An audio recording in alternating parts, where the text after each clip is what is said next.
तो गीता जी अध्याय नंबर 7 के श्लोक नंबर 18 में गीता ज्ञानदाता ये काल कह रहा है कि अर्जुन, ये सभी ज्ञानी आत्माएं हैं तो नेक उद्धार,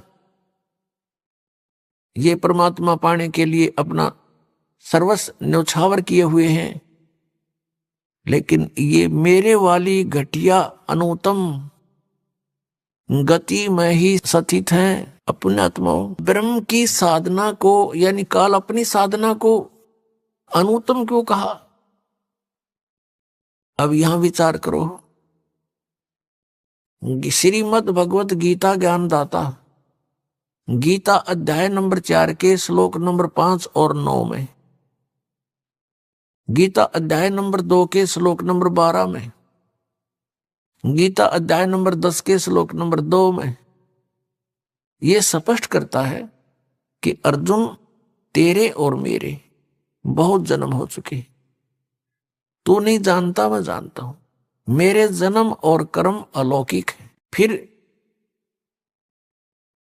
गीता ज्ञानदाता स्वयं कहता है कि अर्जुन 8वें अध्याय के 13वें श्लोक में कि मेरी भक्ति कर, और मेरी भक्ति का जो मंत्र है श्रीमद् भगवद गीता अध्याय नंबर 8 के श्लोक नंबर 5 और 7 में और 13 में, अध्याय 8 के 13 में, ये इसका निष्कर्ष समझो ऐसा है कि गीता ज्ञानदाता कहता कि अर्जुन,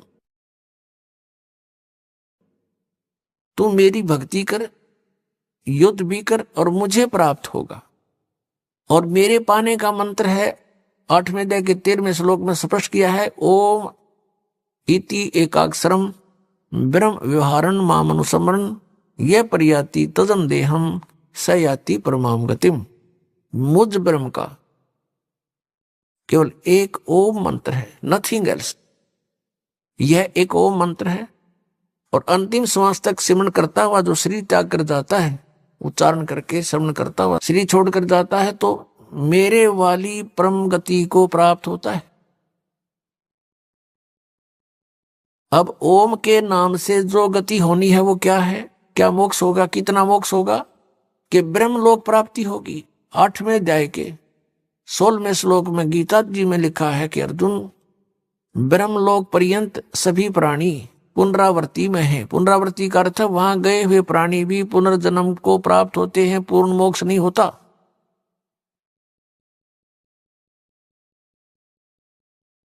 और यह अनुवादकर्ताओं ने 8वें अध्याय के 16वें श्लोक में अनुवाद गलत कर दिया। इन्होंने कर दिया कि मुझे प्राप्त प्राणी का पुनर्जन्म नहीं होता। इसका अर्थ ये बनता है कि जो ये विद्यते माने विद्य धातु है, ये विद्य माने जानना भी होता है, कि जो ये नहीं जानते कि मुझे प्राप्त प्राणी का पुनर्जन्म होता है, तो वो मेरी साधना करके ब्रह्मलोक में जाने से भी पुनरावृत्ति को ही प्राप्त होते हैं, ब्रह्मलोक प्राप्त करते हैं और वहां से भी फिर जन्म मृत्यु में ही रहते। यदि यहां इनके अनुवाद को सही माने गीता अनुवादकर्ताओं का कि मुझे प्राप्त प्राणी का, गीता ज्ञानदाता कह रहा है कि मुझे प्राप्त प्राणी का पुनर्जन्म नहीं होता, तो ये सारे, और ये गीता जी अध्याय नंबर 4 के श्लोक 5, 9, गीता अध्याय नंबर 2 का श्लोक 12 और गीता अध्याय नंबर 10 का श्लोक 2, ये झूठे हो जाते हैं कि ये कहता है मेरे भी जन्म मृत्यु होते, साधक के भी, यानी तू मेरा साधक है तो तेरे भी जन्म मृत्यु होंगे अर्जुन। तो यहां इन्होंने अर्थों के अनर्थ कर डाले। अब गीता जी अध्याय नंबर 17 के श्लोक नंबर 23 में कहा कि ओम तत्सत इति निर्देश है ब्रह्मण त्रिविध समर्थ है। ब्रह्मण माने सच्चिदानंद घन ब्रह्म का 3 मंत्र के ओम तत्सत मंत्र की साधना का निर्देश है, नथिंग एल्स। और कोई मंत्र नहीं उस परमात्मा के पाने का, यानी पूर्ण मोक्ष कराने का। अब गीता जी अध्याय नंबर 8 के श्लोक नंबर 1 में अर्जुन ने पूछा कि आपने 7वें अध्याय के 29वें श्लोक में जिस तत्ब्रह्म के विषय में कहा कि तत्ब्रह्म को जानकर, सारे अध्यात्म को जानकर और पूरे सब कर्मों से परिचित प्राणी केवल जरा और मरण से मुक्ति पाने के लिए प्रयत्न करते हैं, वे संसार की किसी वस्तु की इच्छा नहीं रखते। तो 8वें अध्याय के प्रथम श्लोक में पूछा फिर किम तत्ब्रह्म, वो तत्ब्रह्म, वो परमात्मा कौन है, वो परमेश्वर कौन है। 8वें अध्याय के तीसरे श्लोक में गीता ज्ञानदाता ने कहा कि वो परम अक्षर ब्रह्म है, यानी गीता ज्ञानदाता से कोई अन्य है वो।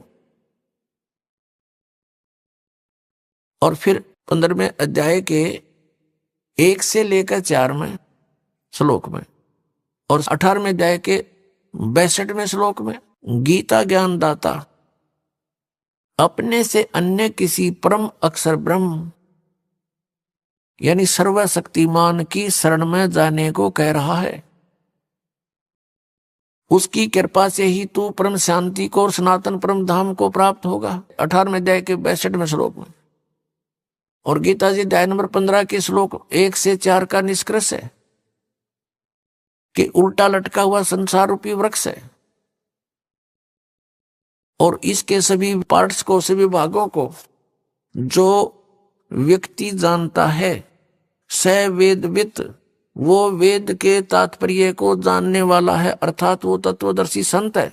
गीता जी अध्याय नंबर 4 के श्लोक नंबर 32 में आपने अभी सुना, उसमें कहा कि जो अभी तक आपको ज्ञान बताया मैंने, चौथे अध्याय के 25 से लेकर 31 तक मंत्रों में, कोई ऐसी साधना करता है, कोई ऐसे यज्ञ करता है, कोई ऐसे यज्ञ माने धार्मिक अनुष्ठान करता है, उनसे हटकर चौथे अध्याय के 32वें श्लोक में कहा कि इस प्रकार की बहुत से विस्तार के साथ यज्ञों की जानकारी, धार्मिक अनुष्ठानों की जानकारी सच्चिदानंद घन ब्रह्म यानी ब्रह्मणे मुखे, वो सच्चिदानंद घन ब्रह्म की वाणी में लिखा है और वो तत्व ज्ञान है। चौथे अध्याय के 34वें श्लोक में कहा कि उस ज्ञान को तू तत्वदर्शी संतों के पास जाकर समझ, उनको दंडवत प्रणाम करने से, कपट छोड़कर प्रसन्न करने से वो तत्वदर्शी संत तुझे परमात्म तत्व का ज्ञान कराएंगे, उस तत्व ज्ञान से परिचित कराएंगे। तो यहां 15वें अध्याय के 1 से लेकर 4 में तत्वदर्शी संत की पहचान बताई है। वो कैसा होगा? ऊर्ध्व मूलम अधः शाखम अश्वत्थम प्राहु अवम छंदासी यस्य प्रणानी ये तम वेद स वेदवित।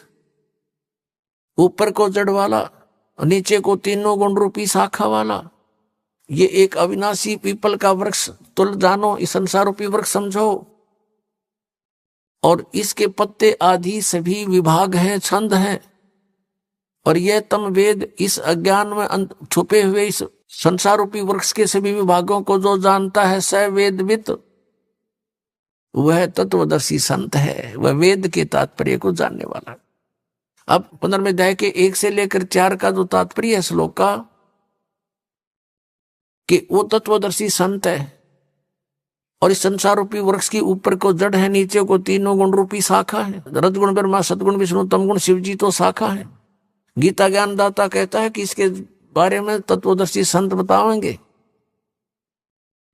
उसने केवल इतना ही कहकर छोड़ दिया है। फिर कहा कि तत्वदर्शी संत की प्राप्ति के उपरांत 15वें अध्याय के 4थे श्लोक में परमेश्वर के उस परम पद की खोज करनी चाहिए जहां जाने के बाद साधक फिर लौटकर कभी संसार में नहीं आते। ये है वो वास्तव परम गति, ये है वो पूर्ण मोक्ष जो परम अक्षर ब्रह्म दे सकता है। ये ब्रह्म नहीं दे सकता, ये काल नहीं दे सकता, गीता ज्ञानदाता नहीं दे सकता। और जब तक जन्म मृत्यु समाप्त नहीं होगी तो सुख शांति नहीं हो सकती। इसलिए गीता जी अध्याय नंबर 18 के श्लोक 62 में कहा कि अर्जुन तू सर्वभाव से उस परमेश्वर की शरण में जा और उस परमेश्वर की कृपा से ही तू परम शांति को और शाश्वतम स्थानम यानी सनातन परम धाम को प्राप्त होगा। वो है वो परम पद जहां जाने के बाद कभी लौटकर संसार में नहीं आते। वो सत्यलोक है, शाश्वत स्थान, सदा रहने वाला स्थान यानी सत्यलोक। गीता जी अध्याय नंबर 8 के श्लोक नंबर अब 1 में अर्जुन ने पूछा कि किम तत्ब्रह्म, उसका उत्तर दिया 3रे श्लोक में 8वें अध्याय के में कि वो परम अक्षर ब्रह्म है। 8वें अध्याय के 5 और 7 में तो गीता ज्ञानदाता कहता है मेरी भक्ति कर मुझे प्राप्त होगा, लेकिन युद्ध करना ही पड़ेगा। यानी ओम से शांति कभी नहीं हो सकती, ओम के जाप से जन्म मृत्यु सदा रहेगी और कर्म ये युद्ध करना ही पड़ेगा। फिर 8वें अध्याय के 8, 9, 10 में ये स्पष्ट किया है कि 17वें अध्याय के 23वें श्लोक में तो वो मंत्र बताया जिस तब सच्चिदानंद घन ब्रह्म मिलेगा, उसकी प्राप्ति होगी। और उसकी प्राप्ति के बाद फिर जन्म मृत्यु कभी नहीं होता, सनातन परम धाम प्राप्त होगा। तो यहां बताया कि उसकी भक्ति जो करता है, तत्वदर्शी संत की खोज करके, तत्वदर्शी संत से ये उपदेश प्राप्त करके, ओम तत्सत का, ओम तत्सत ये जाप नहीं है, ओम तो सीधा सरपुरुष का, ब्रह्म का, और तत् और सत ये सांकेतिक है। तत् है ये अक्षर पुरुष का, और सत है ये परम अक्षर ब्रह्म का, परम अक्षर पुरुष का, जो 8वें अध्याय के 3रे श्लोक में जिसके विषय में जानकारी दी। श्रीमद् भगवत गीता अध्याय नंबर 15 के श्लोक नंबर 16 और 17 में 3 पुरुष हैं, सरपुरुष अक्षर पुरुष। 16वें श्लोक में कहा कि सरपुरुष और अक्षर पुरुष ये 2 प्रकार के प्रभु हैं, परमात्मा हैं। वास्तव में परमात्मा नहीं है, लेकिन इनको भी परमात्मा कहते हैं।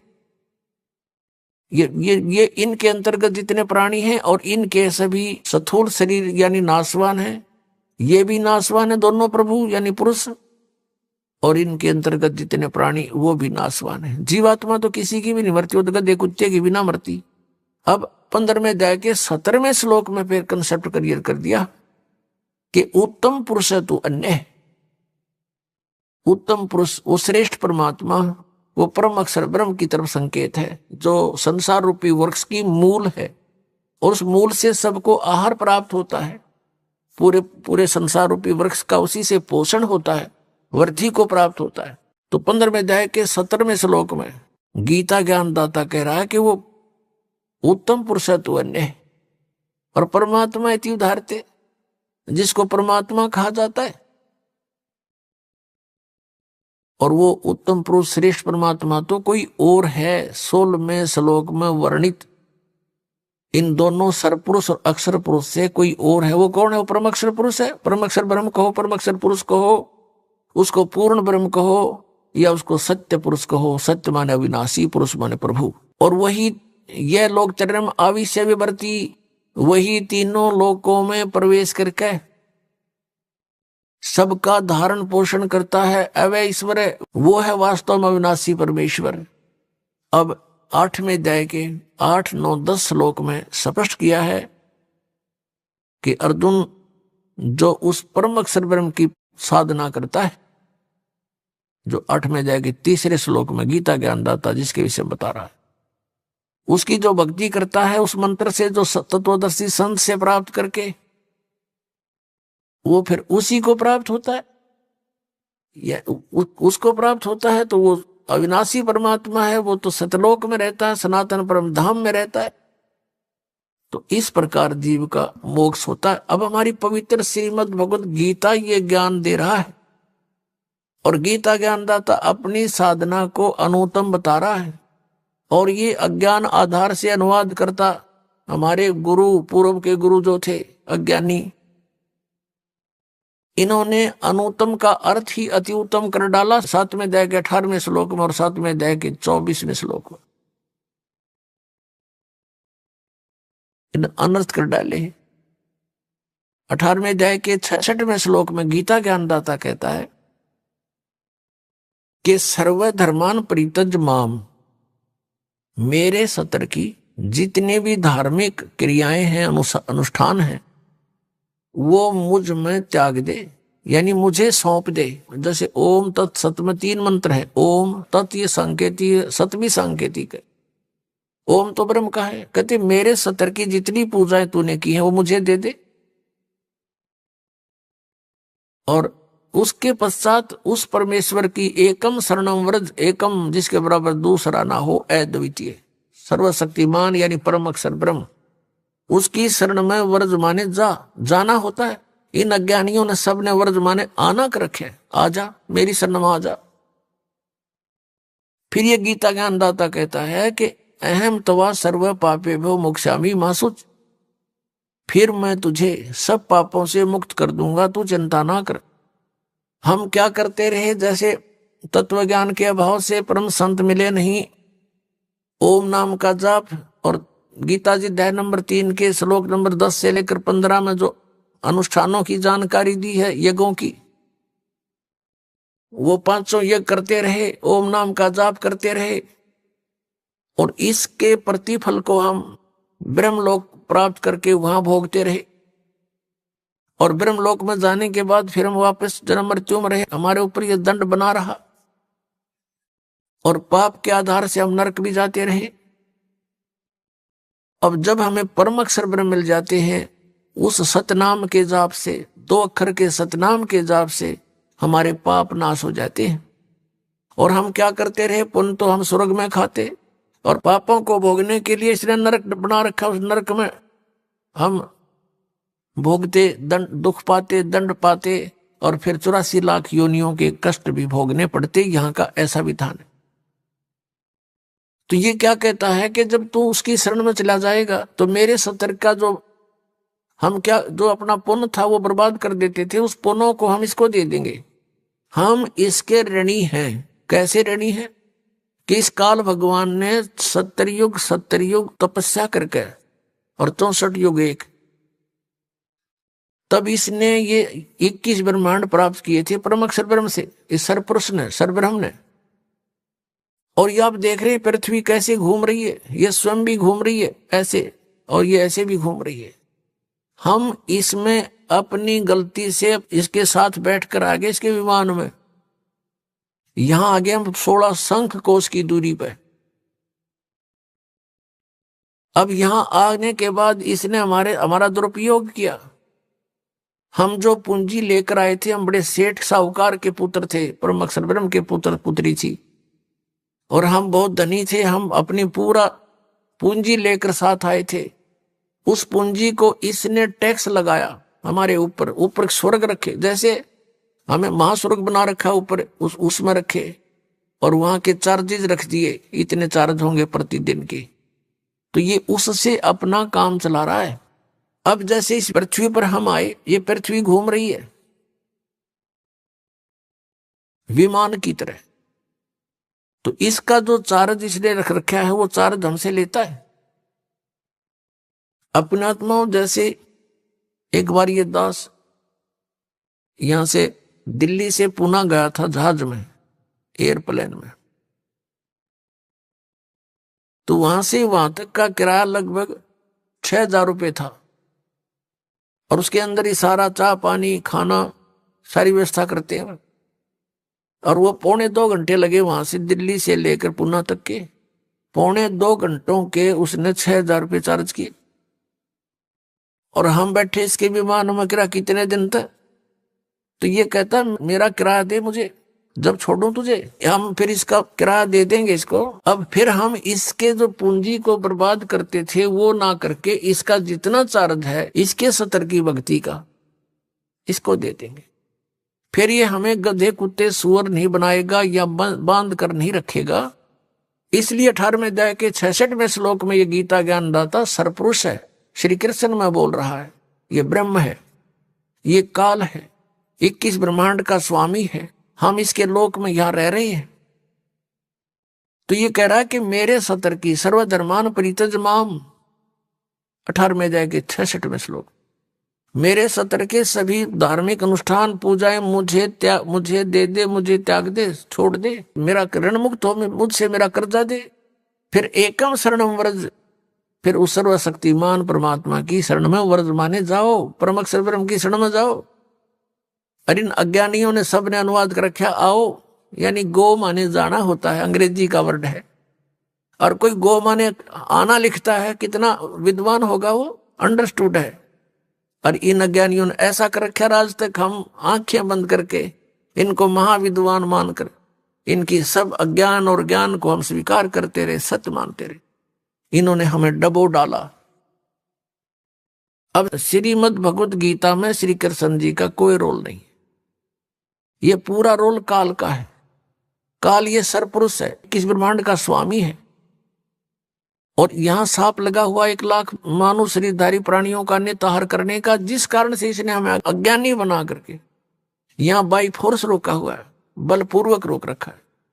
सब कार्य बलपूर्वक करवाता है। हमारे अंदर ऐसे मैट्री, ऐसा इसने फीड कर दिए गुण है कि हम ये प्राणी विवश होकर के उनके वश कार्य करता है। जैसे कोई शराब भांग पी लेता है फिर उस जीव के बस का नहीं रहता, वो कैसी गतिविधि करे। तो ऐसे हमारे साथ इसने कर रखे, बच्चे उत्पन्न कराता है, खाता है। आप जैसे कसाई बकरियों को इकट्ठा छोड़ देता है, वो संतान उत्पत्ति करते हैं अपनी वासना के वश होकर के, और उन बच्चों में उनकी खूब ममता भी होती है, और कसाई खाता है और वो उनको अपने बच्चे मानते रहते हैं। यही सती चीज परमात्मा कबीर जी ने बताई कि तुम यहाँ कसाई के लोक में रह रहे हो, इस काल के लोक में रह रहे हो, और यहाँ तुम्हारी जन्म मृत्यु कभी समाप्त नहीं हो सकती, और ये दुख तुम्हें सदा बने रहेंगे, चाहे स्वर्ग में जाओ चाहे महास्वर्ग में जाओ, इसके में वहां पूरा होते ही समय वापस फिर यहाँ लौट कर आना पड़ेगा। तो प्रसंग चल रहा है कि हम यहाँ उसी पर आते हैं कि 7वें अध्याय के 18वें श्लोक में गीता ज्ञानदाता ने अपनी गति को भी अनुत्तम कहा है, अश्रेष्ठ कहा है, क्योंकि जन्म मृत्यु मिटे नहीं, पूर्ण मोक्ष हो नहीं सकता, सनातन परम धाम प्राप्त नहीं हो सकता, और सनातन परम धाम प्राप्त हुए बिना शांति नहीं हो सकती। तो वो गति फिर व्यर्थ है, यूजलेस है, अनुत्तम है, घटिया है। इसका उदाहरण देते हैं, क्या बताते हैं, परमात्मा कबीर देव जी ने अपना तत्व ज्ञान अर्थात सच्चिदानंद घन ब्रह्म की वाणी स्वयं आकर के बोली है, और वही ज्ञान आदरणीय गरीबदास साहिब जी में फीड करके उनके मुख कमल से बाहर निकलवाया है। उसमें क्या बताया है,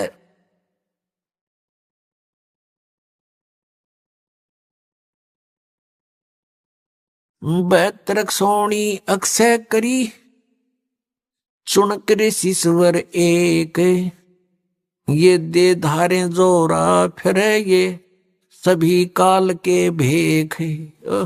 बेहतर अक्षौणी अक्षय करी, क्षय माने नाश कर दिया बेहतर अक्षौणी का, किसने, चुनक ऋषि स्वर एक, चुनक नामक एक ऋषिवर ने, ऋषिश्वर, ऋषिश्वर देख कितनी गहरी शब्द लाया हमारे लेकिन इनके साथ।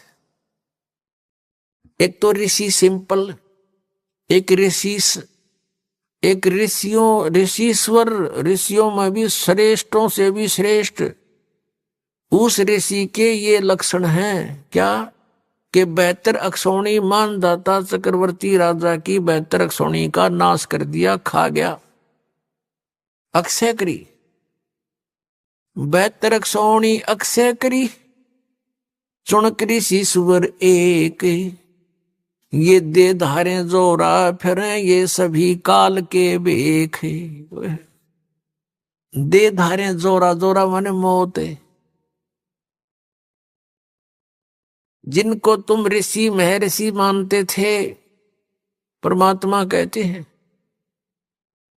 और जो ब्रह्म तक के पुजारी थे, ईश्वर पुरुष के पुजारी थे, ओम नाम का जाप करते थे, वेदों अनुसार वो कहते हम साधना करते हैं, वो काल तक के पुजारी हैं, ब्रह्म तक के पुजारी हैं, काल के भेख हैं, यानी काल के उपासक हैं। भेख होता है उपासक समूह, उसमें से ये एक है। कहते हैं या दे धारे जोरा फिरे, तुम ऋषि समझो, ये तो एटम बम फिरे हैं शरीर दारी, ये मौत फिरे चलती फिरती, जरा सा कोई कह दे उसमें फूक दे, ऐसी सिद्धियों से युक्त है ये, अब तुम ऋषि में ऋषि मानते उनको। तो यहां बताए हैं कि इस काल के पुजारी, इसलिए ये अनुत्तम है ये साधना, कि बेहतर सोनी अक्षय करी, चुनक ऋषि स्वर एक, और ये दे धारे जोरा फिरे, तुम ऋषि को हो, ये तब मौत आंड है, या मौत भटक रही है, तुम्हें जरा सा छेड़ दिया, इसके प्रतिकूल कार्य थोड़ा सा भी कर दिया, वचन से ही तुम्हें भस्म कर दे, और ये सभी काल के भेख हैं।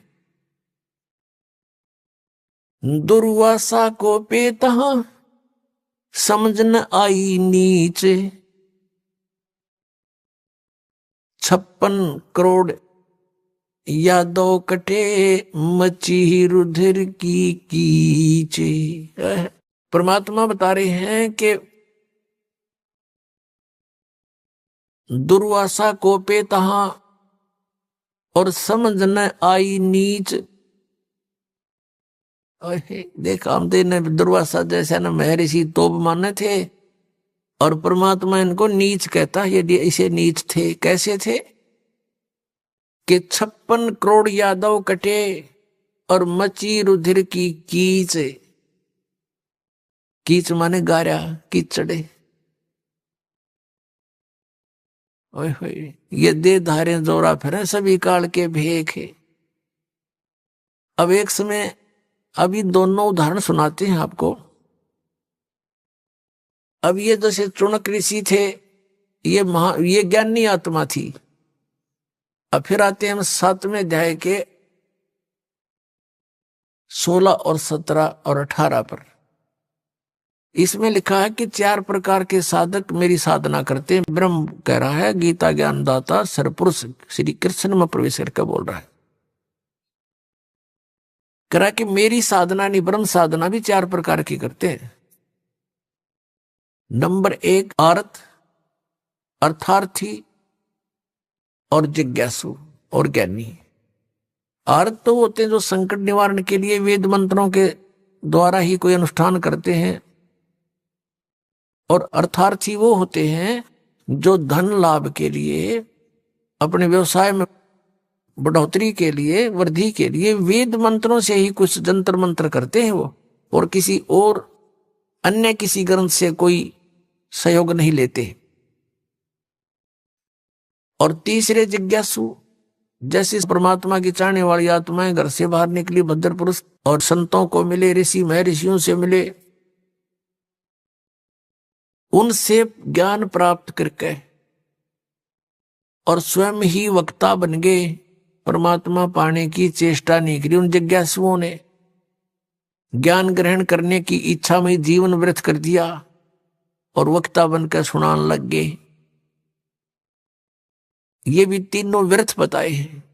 और चौथा ज्ञानी, ये चौथी प्रकार का जो ज्ञानी है, इसके विषय में कहा कि ये मुझे पसंद है और इसको मैं पसंद हूं, इसको मैं अच्छा लगता हूं और ये मुझे अच्छा लगता है। कौन कहता है? गीता ज्ञानदाता। अब गीता ज्ञानदाता इसको अच्छा क्यों बताते हैं? क्योंकि 7वें अध्याय के 12 से लेकर 15 में तीनों गुणों, रजगुण ब्रह्मा, सतगुण विष्णु, तमगुण शिव जी की साधना करने वालों को गीता ज्ञानदाता कहता है कि ये राक्षस स्वभाव को धारण किए हुए मनुष्यों में नीच दूषित कर्म करने वाले मूर्ख मेरी भक्ति नहीं करते। गीता जी अध्याय नंबर 7 के श्लोक नंबर 12 से 15 में तीनों गुण, रजगुण ब्रह्मा, सतगुण विष्णु, तमगुण शिव जी की जो साधना करते हैं और इन्हीं तक जिनकी बुद्धि सीमित है, वो मेरी भक्ति नहीं करते। ये मूर्ख अपनी भक्ति के विषय बता रहा है, ये 4 प्रकार के करते हैं। इन 4 प्रकार में से भी फिर ज्ञानी को कहता है कि ये ज्ञानी मुझे पसंद है, मुझे अच्छा लगता है, क्योंकि इसने मुझे मेरी भक्ति की, और इसको मैं अच्छा लगता हूं क्योंकि ज्ञानी वो होता है जिसको ये ज्ञान हो जाए कि भाई मनुष्य जीवन का उद्देश्य क्या है। उसको उद्देश्य का पता लगता है कि इस उद्देश्य केवल यही है कि मोक्ष हो, जन्म और मृत्यु से छुटकारा हो। और वेदों में लिखा है कि जन्म और मृत्यु का छुटकारा तो केवल परम अक्षर ब्रह्म की शरण में जाने से होगा। एक विचार करना पुण्यात्माओं, जैसे अभी आपको सुनाया कि 18वें अध्याय के 62वें श्लोक में कहा है कि अर्जुन तू सर्वभाव से उस परमेश्वर की शरण में जा, उसकी कृपा से ही तू परम शांति को और सनातन परम धाम को प्राप्त होगा। गीता जी अध्याय नंबर 15 के श्लोक नंबर 1 से 4 में कहा कि उल्टे लटके हुए संसार रूपी वृक्ष को जो जानता वो तत्वदर्शी संत है, उसके सभी भाग बता देता है। तो उसके पश्चात परमेश्वर के उस परम पद की खोज करनी चाहिए तत्वदर्शी संत की प्राप्ति के उपरांत, जहां जाने के बाद साधक फिर लौटकर कभी संसार में नहीं आते। और अपनी जानकारी चौथे अध्याय के 5वें और 9वें श्लोक में, दूसरे अध्याय के 12वें श्लोक में, 10वें अध्याय के दूसरे श्लोक में गीता ज्ञानदाता कहता है, अर्जुन तेरे और मेरे बहुत जन्म हो चुके, तू नहीं जानता मैं जानता हूं। तो इससे सिद्ध हो गया कि वो अपने से किसी अन्य परम अक्षर ब्रह्म की तरफ संकेत करा कि उसकी शरण में जाने से मोक्ष होगा। तो इन ज्ञानी आत्माओं ने वेदों को पढ़ा, क्योंकि श्रीमद् भगवद गीता चारों पवित्र वेदों का सारांश है, कोड वर्ड इसमें अधिक है। और उसको तत्वदर्शी संत ही जान सकता है, गीता ज्ञान दाता भी अपरिचित है। उसने ऑप्शन छोड़ दिया है कि तत्वदर्शी संत बताएगा। तो इन ज्ञानी आत्माओं को जिन्होंने वेदों को पढ़ा, उसमें उनको ये जानकारी होगी कि तीनों गुण की भक्ति नहीं करनी चाहिए, इसे मोक्ष नहीं हो सकता। फिर उनको ये भी ज्ञान हुआ कि मनुष्य जीवन केवल मोक्ष प्राप्ति के लिए प्राप्त है। फिर इनको वेदों से ये भी जानकारी हुई कि पूर्ण मोक्ष तो उस समर्थ शक्ति से होगा, पूर्ण परमात्मा से होगा। अब चारों वेदों में केवल वे ऑफ वर्शिप तो ब्रह्म तक की है और जानकारी परम अक्षर ब्रह्म की अत्यधिक है। अब इनको तत्वदर्शी संत नहीं मिला, ऋषियों को, ज्ञानियों को। उन्होंने स्वयं निष्कर्ष निकाला श्री ब्रह्मा जी से डिस्कस करके, क्योंकि श्री ब्रह्मा जी को चारों वेद प्राप्त हुए थे सागर मंथन में, और ब्रह्मा जी ने वेदों को पढ़ा जैसा उसने समझा, क्योंकि इनकी बुद्धि ब्रह्म के हाथ में है, काल के हाथ में है। और ब्रह्मा जी का जब जन्म हुआ और उसको जब वो युवा हुआ तब तक वो बेहोश था, अचेत था। फिर कमल के फूल पर इसको रख दिया गया, वहां इसको सचेत किया गया। तो इसने देखा मैं कहां से आ गया, मेरा क्या उद्देश्य है। तो इस काल भगवान ने आकाशवाणी करी कि तप करो, तप करो। ब्रह्मा जी ने 1000 वर्ष तक तप किया। जब इसमें सिद्धि आ गई, उच्चारज हो गया, तब इसने आकाशवाणी करी कि अब सृष्टि करो। तो वो जो आकाशवाणी थी वह थी तो ब्रह्म की, इस काल की, सरपुरुष की। और ब्रह्मा ने सोच लिया ये परमात्मा की आकाशवाणी है, तप करना। ये तो इसको वेद प्राप्त होने से पहले आकाशवाणी हो चुकी थी। फिर जब ये तीनों भाई इकट्ठे किए हुए, इनको आदेश दिया दुर्गा ने कि जाओ तुम सागर मंथन करो। तो दुर्गा जी के आदेश से तीनों ने, रजगुण ब्रह्मा सतगुण विष्णु तमगुण शिव जी ने सागर मंथन किया। प्रथम बार ये 4 वेद निकले, चारों वेद ब्रह्मा को प्राप्त हुए। फिर ब्रह्मा जी ने पढ़ा, तो ब्रह्मा जी ने वेदों में, जैसे यजुर्वेद अध्याय नंबर 40 के मंत्र नंबर 15 में स्पष्ट किया है कि वायु अनिलम अमृतम अथिदम भस्मांतम शरीरम ओम कर्तु समर किलवे समर और कर्तुम समर। ओम नाम का जाप काम करते करते सिमरण करो, विशेष कसक के साथ यानी श्रद्धा के साथ स्मरण करो, किलबलाहट के साथ, ररंकार धुन से। यानी एक ऐसी ररंकार धुन, ये नहीं ये नाम देते हैं 5 नाम, उनमें नहीं। ररंकार का अर्थ है जैसे मरता हुआ आदमी अपनी जीवन याचना करता है, ऐसे ऐसे इस मंत्र में श्रद्धा रखे, जो भी जाप करे। तो कहते हैं फिर और काम करते करते सिमरण करो, ओम नाम का जाप करो। ऋषियों ने ये जान लिया कि ओम इज द मंत्र ऑफ कंप्लीट गॉड। इन्होंने जैसे यजुर्वेद अध्याय नंबर 40 के श्लोक नंबर 15 में तो ब्रह्म अपने विषय में बता रहा है कि मुझ ब्रह्म का ये एक ओम मंत्र है। और 17वें श्लोक में यजुर्वेद के 40वें अध्याय के अंतिम श्लोक, अंतिम अध्याय इस यजुर्वेद का, उसमें स्पष्ट कर दिया है। गीता ज्ञानदाता कहता है कि वो पूर्ण परमात्मा तो प्रोक्ष है, वो तो गुप्त है, वो तो ऊपर सतलोक में रहता, तेजों में लोक में रहता है। और मैं ब्रह्म हूं, मेरा ओम मंत्र है। मैं ब्रह्म खम माने अंतरिक्ष में रहता हूं, यानी ब्रह्मलोक में रहता हूं। मेरी साधना करेगा तो मुझे प्राप्त होगा। तो यह कंसेप्ट क्लियर कर दिया कि वो तो प्रोक्ष है। और फिर उस प्रोक्ष परमात्मा को, गुप्त परमात्मा को, जैसे संसार रूपी वृक्ष की जड़ें जमीन में गुप्त रहती हैं, वो प्रोक्ष है और वहीं से सब कुछ हो रहा है। तो जैसे गीता जी अध्याय नंबर 4 के श्लोक नंबर 32 और 34 में कहा है कि उस तत्व ज्ञान को जो परमात्मा ने आकर बोला है वो तत्व ज्ञान है, सच्चिदानंद घन ब्रह्म की वाणी में। उस ज्ञान को तत्वदर्शी संतों के पास जाकर समझो, उनको दंडवत प्रणाम करने से और फिर नम्रता पूर्वक प्रश्न करने से वो तत्वदर्शी संत तुझे उस परमात्मा के बारे में जानकारी देंगे। गीता ज्ञानदाता कहता मैं नहीं जानता उसके विषय। अब ये यजुर्वेद अध्याय नंबर 40 के श्लोक नंबर 10 से लेकर 13 में कति कंसेप्ट क्लियर वही किया है कि कोई तो परमात्मा को जन्म लेने वाला बताते हैं, साकार। कोई कहते हैं वो असंभवात, वो जन्म लेता ही नहीं, उत्पन्न नहीं होता, वो निराकार। इसकी जानकारी वो धीराणाम माने तत्वदर्शी संत जिनका टिकाऊ ज्ञान है वो बताएंगे, उनसे सुनो। तो इससे सिद्ध हो गया कि वेद ज्ञान दाता और गीता ज्ञान दाता एक है। ये कहता कि मैं भी उस वास्तविक ज्ञान से अपरिचित हूं। तो इन ऋषियों को वो तत्वदर्शी संत मिला नहीं। यजुर्वेद अध्याय नंबर 40 के मंत्र 15 से ले लिया कि ओम नाम उस पूर्ण परमात्मा का है, और उधर से ब्रह्मा के लोक वेद से काल के द्वारा दिए गए ज्ञान से ये हठ योग आकाशवाणी की थी, तप करो तप करो। और फिर कहा था अब चलो सृष्टि करो। सूक्ष्म वेद में परमात्मा ने कहा था ब्रह्मा जी को, काल ने क्या बोला, तपो तपो कर वाक्य सुनाया, लोक रचो बल मेरी माया। एक तपो तपो कर आवाज कर दी इसने काल ने, और कहा इब तुम जब तप कर दिया, जब कहा लोक रचो बल मेरी माया, कहती है सब मेरा जाल है, अब लोक रचो, अब सृष्टि रचो, तुम जाओ, वो चार्ज होगी बैटरी, अब अपनी बर्बाद करो। तो यहां इन ऋषियों ने कुछ अज्ञान कुछ ज्ञान, जैसे ब्रह्मा जी से प्राप्त ज्ञान से हठ योग शुरू करा।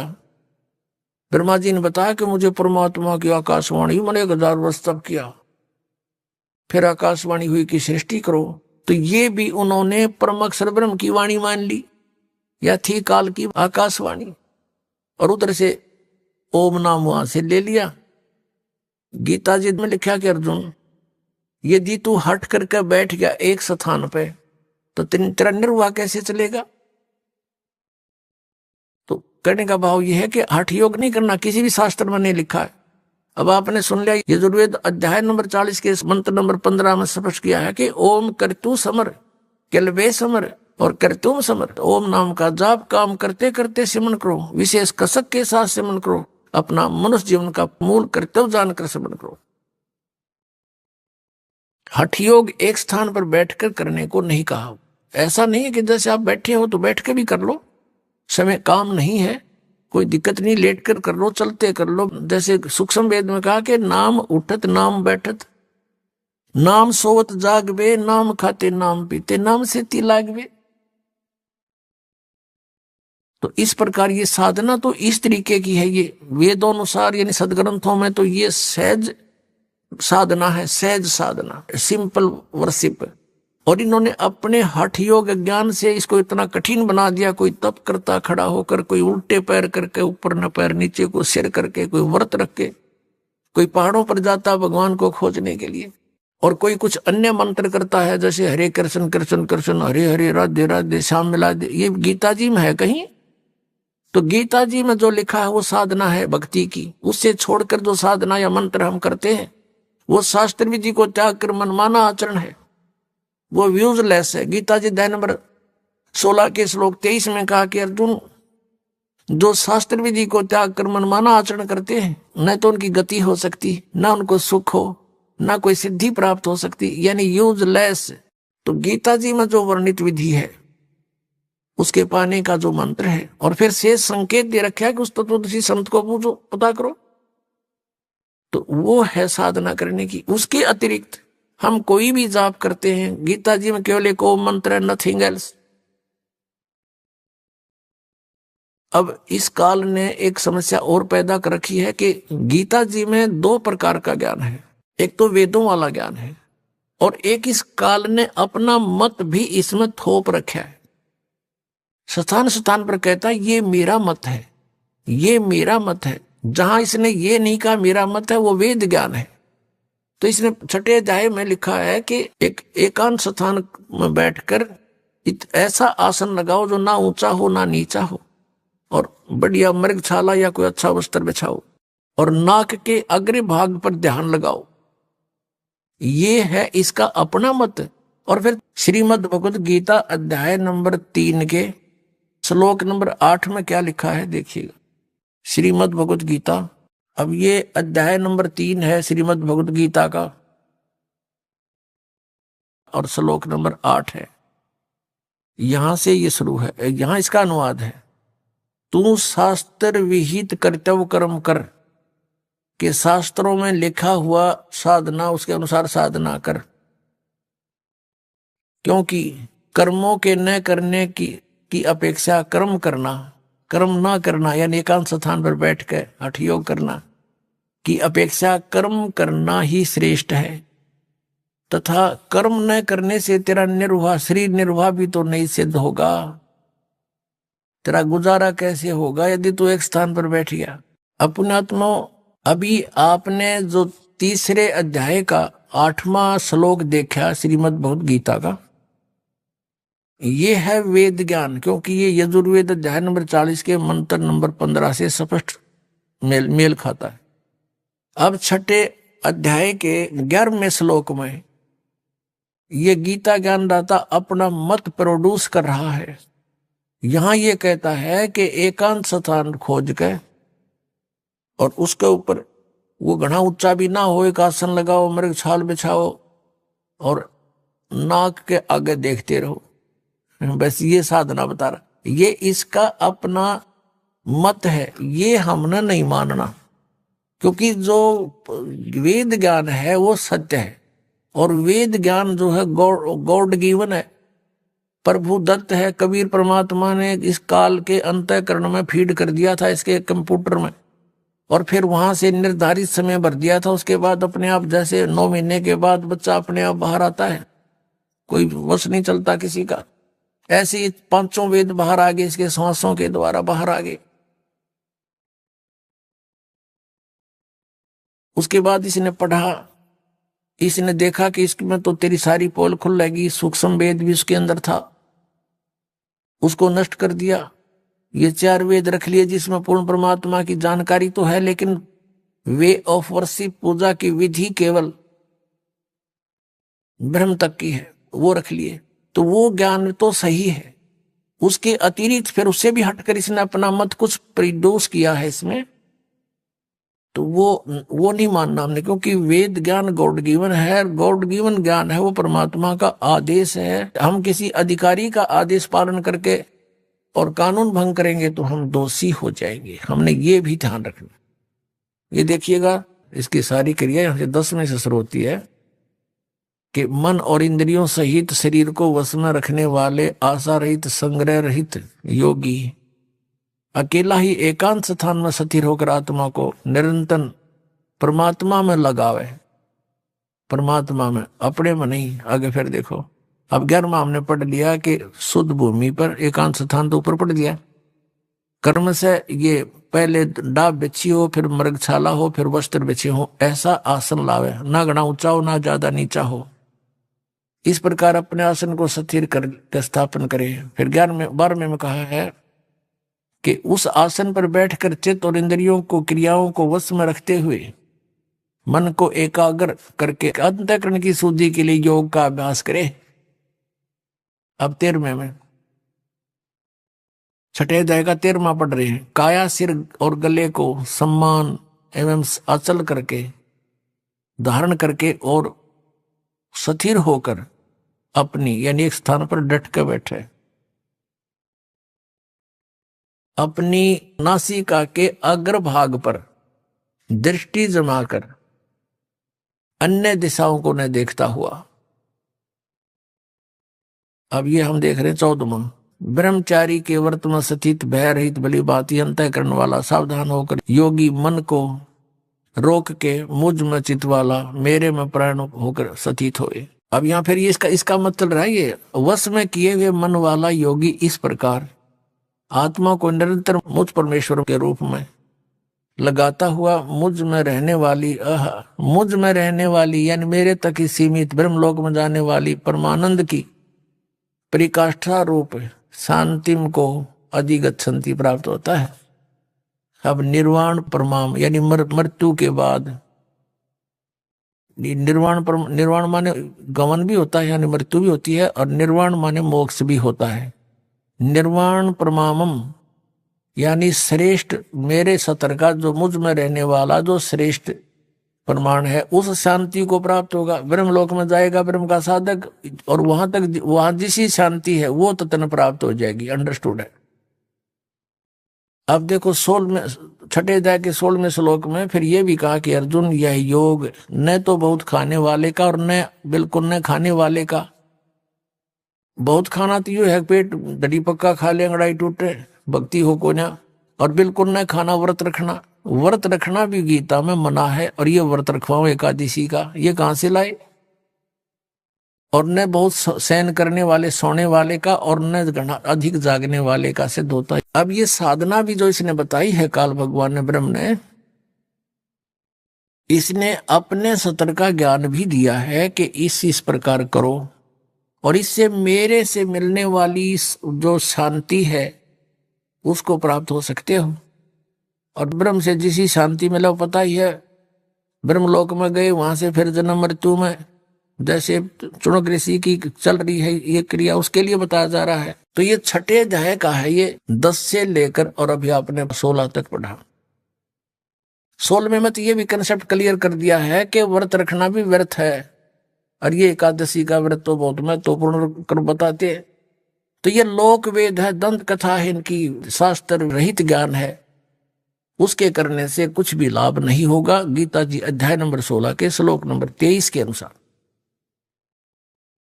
अब हम फिर उसी प्रसंग पर आते हैं कि जैसे तीसरे अध्याय के 8वें श्लोक में गीता ज्ञानदाता कहता है, यदि तू एक स्थान पर बैठ गया, ये तो वेद ज्ञान है, और काम छोड़ दिया, तेने कर्म करेगा नहीं, तो तेरा निर्वाह कैसे होगा? ये तो सही है।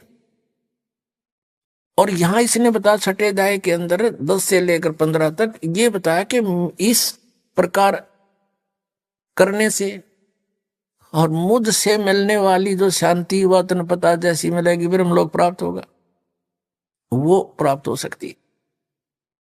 तो ये इसका मत है। हमने इसके मत को स्वीकार नहीं करना जो सूक्ष्म वेद में लिखा है, और उसके वही जो का जो गीता में मिलता है वो सही क्लियर ज्ञान है, स्पष्ट ज्ञान। अब हम आते हैं उसी प्रसंग पर कि वेदों में कहीं पर भी ये 2.5 घंटे सुबह 2.5 घंटे शाम बैठकर साधना करने का विधान नहीं, और न ही परमात्मा प्राप्त महापुरुषों की वाणी में जिन्होंने भगवान पाया, जिनमें कौन कौन है? आदरणीय धर्मदास साहिब जी, आदरणीय मलुकदास साहिब जी, आदरणीय नानक साहिब जी, आदरणीय दादू साहिब जी, आदरणीय गरीबदास साहिब जी, गांव छुडानी, जिला झज्जर हरियाणा वाले, और आदरणीय घीसा दास साहिब जी, गांव खेकड़ा, जिला मेरठ वाले, उत्तर प्रदेश वाले। इन महापुरुषों की वाणी, इनकी क्रियाएं, इनका जीवन देखिएगा आप। ये सभी काम करते थे, गृहस्थी थे, बाल बच्चेदार थे, अपना जो भी जिसका जैसा व्यवसाय था उस काम के करते करते भक्ति किया करते थे, और वैसा ही विधान वो बताकर हमें चले गए। हम अब उसी प्रसंग पर आते हैं 7वें अध्याय के 18वें श्लोक में, जो गीता ज्ञानदाता कहता है कि मेरी साधना करने वाले जो मेरी भक्ति करते हैं वो मेरे वाली ही अनुत्तम गति में सचित है, इसी में रह गई, पार नहीं हुई। तो ये चुनक ऋषि था, इसने वेदों को पढ़ा और ब्रह्मा जी या अन्य ऋषियों से कुछ ज्ञान जो इसने ग्रहण किया, उससे तो हठ योग और ओम नाम का जाप, ये वेदों अनुसार ब्रह्म का काल की पूजा कर ली। तो इन दोनों को करते हुए ये क्या करते हैं? पहले बैठते हैं, ओम नाम का जाप शुरू करते हैं, उच्चारण करते करते, फिर धीरे धीरे ये अंतर्मुखी होने लग जाते हैं, हठ योग करते रहते साथ में। हठ योग करते हैं तो इनकी अंदर जो हमारे शरीर में चैनल बने हुए, चैनल जैसे टीवी में होते, मूल कमल ये गणेश जी का चैनल है, उसके लोक में जो कुछ भी क्रियाएं हो रही हैं उसको हम अपनी बॉडी में बने इस चैनल पर देख सकते हैं, जिसका यूं चैनल ऑन हो गया। और दूसरा स्वाद चक्र है, उसमें सावित्री ब्रह्मा जी का चैनल है, उसके लोक का जो भी कार्यक्रम हो रहा है इसमें हम देख सकते हैं। फिर नाभि कमल है, नाभि कमल में विष्णु और लक्ष्मी जी के लोक की क्रियाएं इस नाभि कमल रूपी चैनल में आप देख सकते हैं, वहां के हो रहा है। जिसकी आत्मा इसमें पहुंच गई उसमें वो वहां देख सकता है, दूरबीन इसकी वहां लग गई। हृदय कमल में दोनों सतनों के बीच में यहां हृदय कमल है, बैक में, रीढ़ की हड्डी के अंदर की तरफ, बैकबोन के अंदर की तरफ।